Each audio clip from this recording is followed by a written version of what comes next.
అదరకొట్టే కారం రంగు రుచి ఆచి కారం పొడి. తెలుగు వారి number 1 choice Telugu matrimony. Ravichandra Reddy గారు నమస్తే అండి. నమస్తే ప్రసాద్ గారు. సార్, తాజాగా మాజీ మంత్రి రోజా గారు నిన్న నెల్లూరులో పిన్నెల్లి రామకృష్ణారెడ్డి బ్రదర్స్ని ములాఖాత్ తీసుకుని పరామర్శించి బయటకు వచ్చారు. వచ్చి ప్రెస్ మీట్ పెట్టారు. ఇక ఆ ప్రెస్ మీట్లో మామూలుగా కాదు, చంద్రబాబు నాయుడు గారు, పవన్ కళ్యాణ్ గారు, అఫ్కోర్స్ బీజేపీ, మీరు కూడా కూటమిలో ఉన్నారు కాబట్టి రాయలసీమ ద్రోహులు అని చెప్పేసి అంటున్నారు. ఆవిడ వచ్చిందేమో నెల్లూరు, పరామర్శించిందేమో పల్నాడు వాళ్ళని, మాట్లాడిందేమో రాయలసీమ గురించి.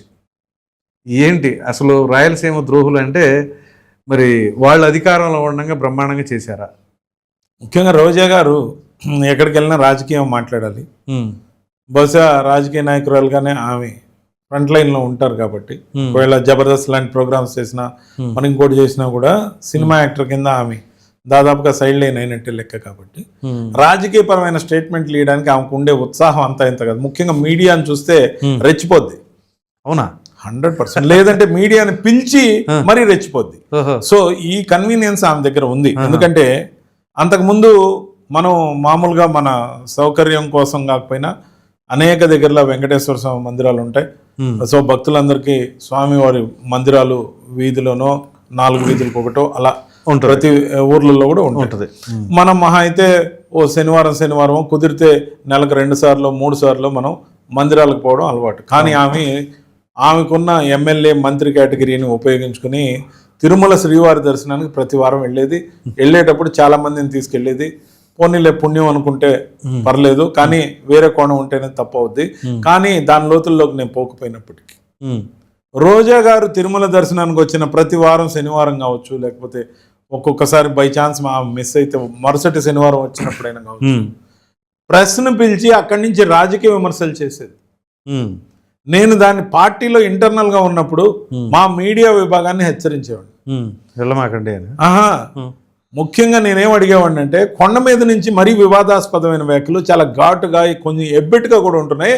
ఆమెను కొండ మీద నుంచి కాకుండా పద్మావతి గెస్ట్ హౌస్ కిందకి పిలిచి ఆమెను ఇలాంటి ప్రెస్ మీట్ లాగా పెట్టమనండి. కానీ బయట పేరుతో ఆమె చేస్తున్న ప్రెస్ మీట్ లాంటి ప్రసంగాలు, ఇస్తున్న పంచులు, ఆ పంచులు కాదు, నిజంగా సంచి నిండా కొంచెం ఎబ్బెట్టుగా ఉండే మాటలు ఏవైతే మాట్లాడుతుందో ఖచ్చితంగా ఇది కరెక్ట్ కాదని నేను చెప్పడం జరిగింది.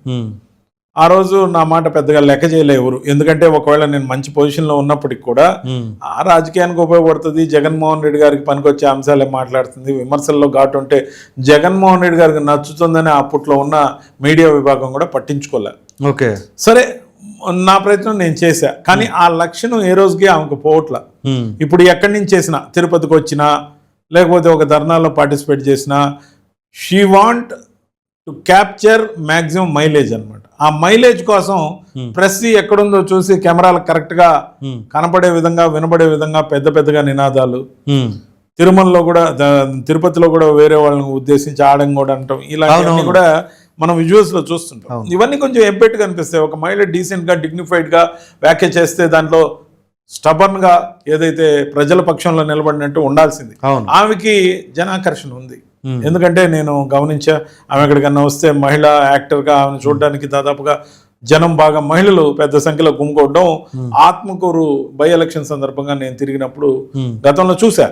దాన్ని మంచి కోసం మరింతగా ఇది కదా జెన్యున్ అప్పీలు, జెన్యున్ విమర్శ అనే విధంగా కాకుండా, ఆమె మీరు అన్నట్టు ఆమె నగిరి ఓడిపోయింది, చిత్తూరు అంటే తిరుపతి జిల్లా ఇప్పుడు, లేకపోతే చిత్తూరు తిరుపతి అనుకుందాం, అటు పోటీ చేశారు కదా టీడీపీ. అందుకని నేను అనేది ఏంటంటే, ఇప్పుడు ఆమె ఆ ఏరియా నుంచి నెల్లూరుకి వచ్చారు. నెల్లూరులో కలిసింది పల్నాడు నాయకుల్ని, జైలు దగ్గర పరామర్శ, వాళ్ళని ఏమన్నా ఇబ్బందులు పెడుతున్నా, వాళ్ళకి ఏదన్నా అదనపు సౌకర్యాలు కావాలన్నా, ఇలాంటి అరెస్టులు ఆపాలని, లేకపోతే ఇంకేదన్నా ప్రభుత్వానికి ఇబ్బంది లేకుండా ఇచ్చే పంచ్ ఏదన్నా ఉంటే బాగుండేది. లేదా ఇది అక్రమ అరెస్ట్ అన్నా, అలా కాకుండా అది కూడా అన్నారు, అవన్నీ అంటారు. అవన్నిటికి మించి హైలైట్ అయింది ఇక్కడ ఇది రాయలసీమ ద్రోహులు. రాయలసీమ ద్రోహులు ఎవరు ద్రోహులు? మీరే, మేము కూటమి ప్రభుత్వం, ముఖ్యంగా చంద్రబాబు నాయుడు గారు, పవన్ కళ్యాణ్ గారు ద్రోహులు అంటారు. సరే, ద్రోహం ఏం చేశారు? ఆ రోజున రాయలసీమ ఎత్తిపోతల పథకం ఏదైతే ఉందో, ఆ సంగమేశ్వర రిజర్వాయర్, దాని గురించి సంకల్పించిన జగన్మోహన్ రెడ్డి గారు అయినా, అసలు మొట్టమొదట అనేక సందర్భాల్లో కోర్టుల్లో సరిగ్గా కేసులు వేసిన అవన్నీ కూడా పరిష్కారం కోసం ఎంత ప్రయత్నించారు. ముఖ్యంగా వైఎస్ఆర్సీపీ రెజిమ్లో ఏదైతే ఎన్ని ప్రాజెక్టులు రాయలసీమ పూర్తి చేశారు, తాగునీరు కానీ సాగునీరు కానీ ఎన్నిటికి సహకారం చేశారనేది నా ప్రశ్న. ఎందుకంటే ఎప్పుడు కూడా ముఖ్యమంత్రి గారో లేకపోతే ఆయన చుట్టూ ఉండే 10 మందో 25 మందో వాళ్ళలో కాంట్రాక్టర్లు ఉన్నారండి. కానీ వాళ్ళల్లో కూడా పెద్ద కాంట్రాక్టర్లు ఉన్న వాళ్ళకి 100 కోట్ల బిల్లులు వెళ్ళాయి. కానీ ఏ పనులు చేసిన వాళ్ళకి సరిగ్గా టైంలో బిల్లులు ఇచ్చింది వైఎస్ఆర్సీ ప్రభుత్వం. అంటే ప్రభుత్వం కాంట్రాక్టులు, ప్రభుత్వం కోసం చేయించే ప్రాజెక్టులు, పనులు వీటన్నిటిలో కూడా ఒక 4-5 పేర్లు ఒక బిలో 10 మెంబర్స్ అండి రాష్ట్రం అంతా. సో వాళ్ళకి తప్ప 100 కోట్లు పోవడం తప్ప ఎప్పుడు ఎవరికైనా కూడా పని చేసిన దాన్ని బట్టి ప్రయారిటీ ప్రకారం సీనియారిటీని బట్టి వచ్చిన బిల్లులు క్లియర్ చేసుకుంటూ పోవాలి. ఇవన్నీ కూడా ప్రభుత్వం కోసం చేసిన పనులు. ఆ ప్రభుత్వంలో చేసినా ఈ ప్రభుత్వంలో చేసినా ఇంకా లేట్ చేస్తే సపోజ్ అండి ఒక 5 కోట్ల రూపాయల బిల్లు రావాలి, లేదా 50 లక్షల రూపాయల బిల్లు రావాలి. 5 సంవత్సరాలు ఇవ్వలేదు. 5 సంవత్సరాలకి రెట్టింపు అంటే ఇంకొక 50 లక్షలు మార్కెట్లో అతను అప్పు అయిపోతాడు, లేదా 5 కోట్లు అప్పు అయిపోతాడు. వాటికి వడ్డీలు కావచ్చు, లేకపోతే పరపతి పోవచ్చు. అప్పులోళ్ళేమో రోజు ఇంటి ముందు తిరుగుతారు. ఏంటంటే మాకు మా అమ్మాయి పెళ్లి పెట్టుకున్నాం, లేకపోతే మా వాడికి ఇంజనీరింగ్ సీట్ వచ్చింది, లేకపోతే ఇంకో దగ్గర కట్టాలి, మా పేకల మీద ఉంది, మీరు ఇస్తారా సస్తారా మీరు ప్రతిసారి బిల్లులు అంటున్నారు. సమాజంలో పరువు పోయే విధంగా ప్రభుత్వాలు ఏవైతే నిర్వాకాలు చేస్తున్నాయో అది నిజంగా కూడా దుర్మార్గమైన అంశం. అది వైఎస్ఆర్సీపీ హయాంలో బాగా పతాక స్థాయిలో జరిగింది. ఎందుకు జరిగిందంటే కాంట్రాక్టులు అంటే వాళ్ళు వీళ్ళు విమర్శలు చేస్తారు. ముఖ్యంగా ఏ ప్రభుత్వంలో పనిచేసినా బిల్లులు సకాలంలో చెల్లించకపోతే అదేం ప్రభుత్వం అండి, నడపలేకపోతే ప్రభుత్వం బ్యాంక్రప్ట్.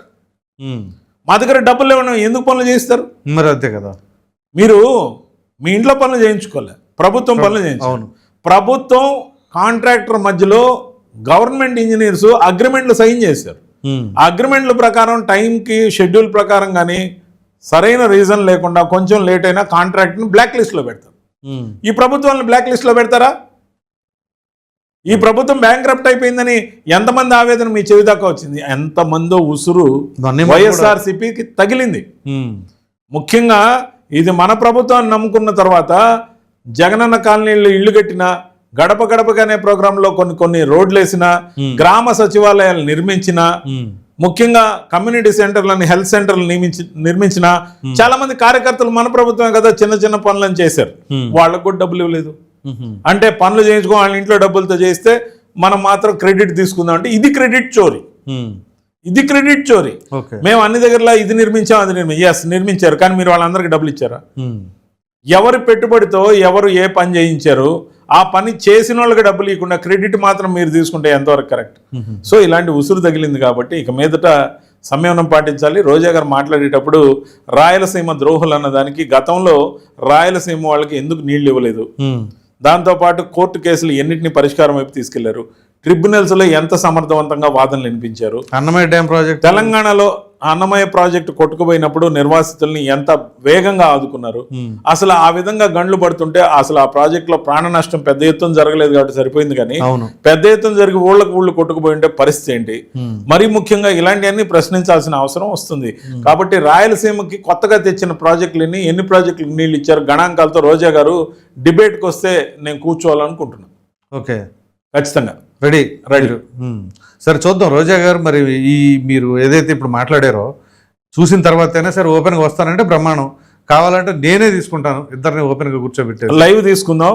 రోజా గారు రాయలసీమకి వైఎస్ఆర్సీపీ ప్రభుత్వం ఎన్ని ప్రాజెక్టులు కొత్తగా తెచ్చింది, ఏ ప్రాజెక్టులో ఎంతమందికి నిధులు బాకీ పెట్టిపోయింది, పాత వర్క్ డన్స్ అన్ని కూడా ఎన్ని బిల్లులు ఎగ్గొట్టింది, పెద్దవాళ్ళకి తప్ప ముఖ్యంగా చిన్న కాంట్రాక్టులకి డబ్బులు ఇవ్వకుండా మన సిండికేట్గా ఉండే 5-10 మందికి తప్ప మరి డబ్బులు ఎందుకు చెల్లించలేదు, వీటన్నిటికి సమాధానాలతో రావాలి, గణాంకాలతో రావాలి. కోర్టు కేసులను ఏం చేసింది, తెలంగాణకి ఎందుకు అధికంగా ప్రయారిటీ ఇచ్చింది, ఇవన్నీ కూడా మాట్లాడాల్సిన అవసరం ఉంది. ఈ విషయంలో మాట్లాడిన తర్వాత ఆమె నినాదం కరెక్ట్ అయితే కూటమిని రాయలసీమ ద్రోహులు అందాం, లేకపోతే వైఎస్ఆర్సీపీ రాయలసీమకి ద్రోహులా కాదా అనేది ఆమె ఆలోచించి మాట్లాడాలి. డిబేట్కి రావాల్సిందిగా ఓపెన్గా పిలుపునిస్తున్నారు. రోజా గారు, ఇది మీ గురించే డైరెక్ట్గా రవిచంద్రారెడ్డి గారు ఓపెన్ ఛాలెంజ్ ఇది. మీరు ఈ వీడియో కనుక చూస్తే ఖచ్చితంగా ఓపెన్ డిబేట్కి రావాలి అని చెప్పేసి అయితే కోరుకోండి. ఎందుకంటే సాక్షి ఆల్సో ఎక్కడ సాక్షికి కూడా వస్తారట రవిచంద్ర రెడ్డి గారు, ఇంకా బ్రహ్మాండమైన ఆఫర్ ఇచ్చారు. మన ఛానలే కాదు, మీరు ఏ ఛానల్కైనా సరే రెడీగా ఉన్నారట. ఆయన నెంబర్ మీ దగ్గరే ఉంది కాబట్టి ఖచ్చితంగా మీరు కాల్ చేయొచ్చు. ఓపెన్ డిబేట్ ఎప్పుడైనా సరే పెట్టచ్చు. Thank you sir. నమస్కారం.